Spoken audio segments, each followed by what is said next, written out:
Next 9 news देख रहे हैं आप और मैं हूं आपके साथ प्रज्ञा सिंह।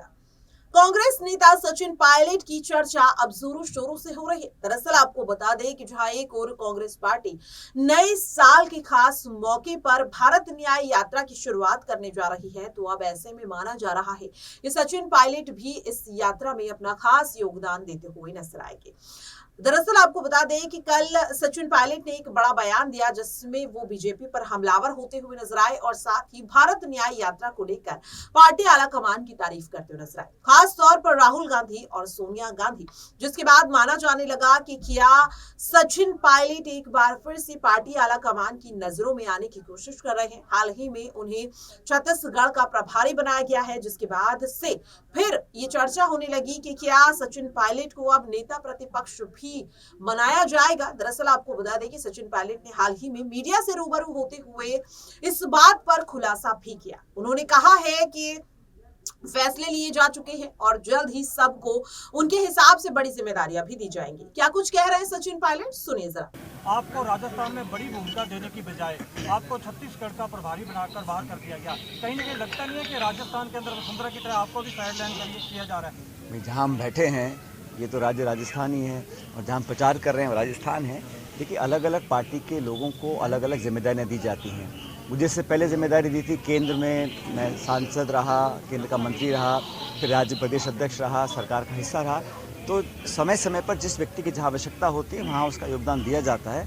जहाँ तक आपने ये सवाल मुझसे पूछा कि राजस्थान से बाहर जाने की बात, तो ये मैं आपको बताना चाहता हूँ कि मैं थांसू दूर कोनी, ये सबको समझना है कि यहाँ पर हम लोग बहुत लंबे समय से काम करते आए हैं।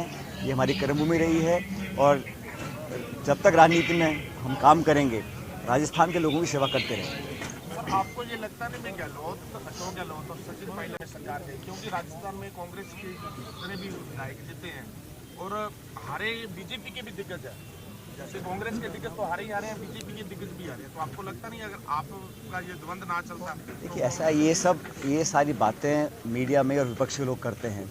हम लोग मिलकर चुनाव लड़े थे और इस बात को सब जानते हैं और दो नहीं जितने नेता कांग्रेस के पूरी जी जान से मेहनत करी। लेकिन ये बात सही है कि इस बात का दुख हमको है कि हम सरकार नहीं बना पाए, छत्तीसगढ़ में नहीं बना पाए, मध्य प्रदेश में नहीं बना पाए। लेकिन हर बार हम सरकार बनाते हैं और रिपीट नहीं कर पाते। ये बहुत बड़ा चिंता का विषय है। ये कोई छोटी बात नहीं है कि बार बार मेहनत कर हम सरकार बनाएं और फिर हम रिपीट नहीं कर पाते हैं। बहरहाल इसका भी संज्ञान पार्टी ने लिया है, खड़गे साहब ने, वर्किंग कमेटी ने, राहुल जी ने, इस पर कार्रवाई करेंगे। लेकिन आज हमारे हाथ जो चुनौती है वो लोकसभा चुनावों की है, उस पर मिलकर काम करेंगे। जिसको जहाँ जो काम दिया जाएगा, जिस नेता को वहाँ काम करेगा। लेकिन बीजेपी की सरकार को 10 साल हो गए हैं। जनता सवाल ही पूछ रही है ना, महंगाई का, बेरोजगारी का, निवेश का, किसान का, नौजवान का क्या होगा। ये सारे मुद्दे जनता के समझ लेकर जाएंगे। अब राहुल जी के नेतृत्व में एक और यात्रा निकलने वाली है 14 जनवरी से, वो भी लगभग 6000 किलोमीटर की यात्रा होगी। उस यात्रा से जो पहली वाली यात्रा थी उसको कंटिन्यू करने का काम करेंगे और 14 स्टेट से ये यात्रा निकलेगी। उसमें तमाम जो गरीब है, किसान है, नौजवान है, मजदूर, उन सब की बातों को उठाएंगे हम लोग, ताकि जवाबदेही तय तो करें। ये सरकार संसद में तो 145 सांसदों को सस्पेंड कर सकती है, लेकिन जिस माननीय भाजपा के सांसद ने उन लोगों के पास बनवा के उनको संसद में घुसाया, उस पर कोई कार्रवाई नहीं है। तो इस प्रकार आप पार्लियामेंट के अंदर विपक्ष को मुक्त करना चाहते हैं, गलत काम है, इसकी हम निंदा करते हैं। उसके विरोध में पूरा इंडिया अलायंस एक होकर हमने बात रखी है। लोकतंत्र में, संविधान के अंदर कहीं नहीं लिखा कि विपक्ष को इस तरह आप नजरअंदाज करें, इस तरह का एक्शन लें। तो ये सारा देश देख रहा है कि केंद्र सरकार रवैया क्या है। बीजेपी शासन में, लेकिन सत्ता में इतना घमंड उनको हो गया कि विपक्ष की बात ना सुना तो एक तरफ आप उनको सस्पेंड कर रहे हैं, और 50, 70, 100, 145 सांसदों को सस्पेंड करना, ये कहाँ की लोकतांत्रिक प्रक्रिया है? इन सब सवालों का जवाब जनता देगी जब मतदान होगा लोकसभा के चुनाव। सर, लोकसभा चुनावों की सुनने में तो उन्होंने एक सभा में एक सवाल उठा था कि नशे का दौर बहुत ज़्यादा चला, उसका क्या कारण रहा? देखिए, ये पंजाब में क्या होता है, केंद्र सरकार में क्या होता है, समाज में सारी जो बुराइयां उस पर कार्रवाई करनी चाहिए। आज का मुद्दा इस विधानसभा क्षेत्र में रूबी जी ने खुद कहा है कि किसानों के लिए, नौजवानों के लिए जो हित में होगा उस काम को करेंगे। ये 5 तारीख को मतदान होगा और मेरा मन ये कहता है कि अब तक जितना बहुमत कांग्रेस को नहीं मिला इस विधानसभा क्षेत्र से, उससे ज़्यादा वोट लेकर रूबी चौहान जीतेंगे। तो देखा आपने और सुना भी, जिसके बाद लगातार सवाल ये बनता है कि क्या वाकई में अब सचिन पायलट जो है वो नेता प्रतिपक्ष भी बनने वाले हैं? क्या पार्टी आला कमान उन्हें बड़ी जिम्मेदारी सौंपते हुए नजर आएंगे?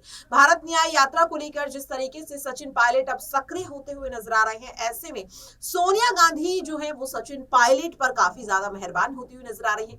कहा जा रहा है कि प्रियंका गांधी के बातचीत करने के बाद ही सोनिया गांधी ने इस बात पर हामी भरी कि उन्हें छत्तीसगढ़ का प्रभारी बनाया जाए, और ऐसे में माना जा रहा है कि सोनिया गांधी छत्तीसगढ़ में प्रभारी नियुक्त होने के बाद अब सचिन पायलट को नेता प्रतिपक्ष भी बना सकते हैं। देखना काफी अहम होगा, लेकिन फिलहाल के लिए इस खास रिपोर्ट में इतना ही।